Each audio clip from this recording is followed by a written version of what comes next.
So today will study about management as science. ठीक है, management as science का मतलब होता है जो फीचर साइंस में प्रेजेंट है क्या वो मैनेजमेंट में प्रेजेंट है। तो अगर वो मैनेजमेंट में प्रेजेंट होते हैं तो हम उसको कहते हैं मैनेजमेंट एज साइंस। सो उसमें फर्स्ट है सिस्टमैटिक बॉडी ऑफ नॉलेज। अगर हमें साइंस की कोई भी नॉलेज लेनी है तो हमारे पास बुक्स अवेलेबल हैं, ठीक है, और वो बेस्ड होता है कॉज एंड इफेक्ट रिलेशनशिप पे। कॉज का मतलब रीज़न, इफेक्ट का मतलब रिजल्ट, ठीक है, कॉन्सिक्वेंसेस। अब जैसे एप्पल है, एप्पल जो है हमेशा ग्राउंड पे गिरेगा, ग्राउंड पे आएगा नीचे। क्योंकि earth has a gravitational force. Earth की ग्रेविटेशनल फोर्स की वजह से एप्पल हमेशा ग्राउंड पे ही गिरेगा। आप एप्पल ले लो, कोई बॉल ले लो,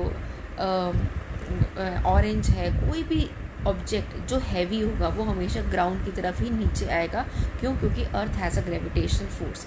अब यही बात अगर हम मैनेजमेंट की करें तो मैनेजमेंट की अगर हमें कोई भी नॉलेज लेनी है तो हमारे पास बुक अवेलेबल है, इंस्टीट्यूशंस हैं, यूनिवर्सिटीज़ हैं, स्कूल्स हैं, तो वहाँ पर हमें सारी नॉलेज जो है मैनेजमेंट के प्रिंसिपल्स के बारे में सब कुछ जो है वो अवेलेबल होती है। तो ये फीचर जो है मैनेजमेंट का साइंस में अवेलेबल है। तो हम इस फीचर के लिए कह सकते हैं, तो हम कहेंगे कि ये साइंस का फीचर जो है वो मैनेजमेंट में प्रेजेंट है। सेकंड है बेस्ड ऑन एक्सपेरिमेंटेशन। अगर हम साइंस की बात करें तो साइंस हमेशा एक्सपेरिमेंट्स पे चलता है, ठीक है। एक्सपेरिमेंट जैसे मैंने एप्पल का एग्जांपल दिया कि कोई भी हैवी ऑब्जेक्ट होगा वो ज़मीन पे नीचे आएगा, क्योंकि अर्थ का ग्रेविटेशनल फोर्स है। तो हमने ये एक्सपेरिमेंटेशन ऑब्जर्वेशन से सीखा है कि दैट मीन्स अगर आप कोई भी हैवी ऑब्जेक्ट करोगे तो वो नीचे ज़मीन पर ही आएगा, ठीक है। तो दैट मीन्स साइंस जो है वो एक्सपेरिमेंटेशन और ऑब्जर्वेशन पे चलता है और उसका रिजल्ट जो है वो हमेशा सेम आता है। अब यही अगर हम बात करें मैनेजमेंट की, तो management based on experimentation and observation. तो मैनेजमेंट में हम लोगों के साथ डील करते हैं, ह्यूमन बींग्स के साथ डील करते हैं, और हर इंसान एक दूसरे से अलग है, हर एक की लाइकिंग अलग है, हर एक का नेचर अलग है, हर कोई अपने अलग अलग बैकग्राउंड से आया है। तो वहाँ पर हम ऑर्गेनाइजेशन में एम्प्लॉयज़ के साथ डील करें जो ह्यूमन बींग्स है, तो हम कुछ भी अप्लाई करेंगे तो ज़रूरी नहीं है कि सब एक जैसा बिहेव करें, सबका एक जैसा रिजल्ट आए, सब एक जैसा रिएक्शन अपना दें। तो दैट इज़ कि हर एक इंसान का अपना अपना नज़रिया है, अपना अपना व्यू पॉइंट है। तो यहाँ पे ये फीचर एप्लीकेबल नहीं होगा।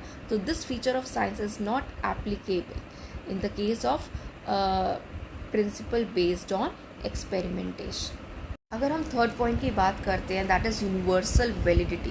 तो अगर हम इसमें साइंस की बात करें तो साइंस में यूनिवर्सल वैलिडिटी का मतलब कि हर जगह एप्लीकेबल होना, यूनिवर्सली, ग्लोबली, ठीक है। अगर आप कोई भी एक्सपेरिमेंट जो है वो पाकिस्तान में करो, अफगानिस्तान में करो, यूएस में करो, यूके में करो, इंडिया में करो, हर जगह रिजल्ट जो है वो सेम आएगा। आप बॉल उछालोगे वो ज़मीन पे आएगा, चाहे ये आप एक्सपेरिमेंट कहीं पे भी कर लो, आपका रिजल्ट हमेशा सेम ही आएगा, ठीक है। हम वाटर बॉयल कर रहे हैं, उससे स्टीम बन रही है, तो ये आप कहीं पे भी अप्लाई कर लो, एक्सपेरिमेंट कर लो, आपका रिजल्ट हमेशा सेम ही आएगा, ठीक है। ये आप इंडिया में कर लो, अफगानिस्तान में कर लो, पाकिस्तान में कर लो, यूके में कर लो, यूएसए में कर लो, everywhere you will have the same result, ठीक है। बट अगर हम यही बात करें मैनेजमेंट की तो यूनिवर्सल वैलिडिटी, तो दैट इज़ कि यूनिवर्सल एप्लीकेबल नहीं होता। क्योंकि हमारे पास टेक्निक्स है, प्रिंसिपल्स हैं, हम उसको अप्लाई करते हैं ऑर्गेनाइजेशन में, लेकिन वहाँ पे हम लोगों के साथ डील कर रहे हैं, ह्यूमन बींग्स के साथ डील कर रहे हैं। वहाँ पे अलग अलग लाइफ की अलग अलग सिचुएशंस आती हैं, ठीक है, प्रैक्टिकल सिचुएशंस आती हैं, हमें उसको उसके हिसाब से ही डील करना पड़ता है।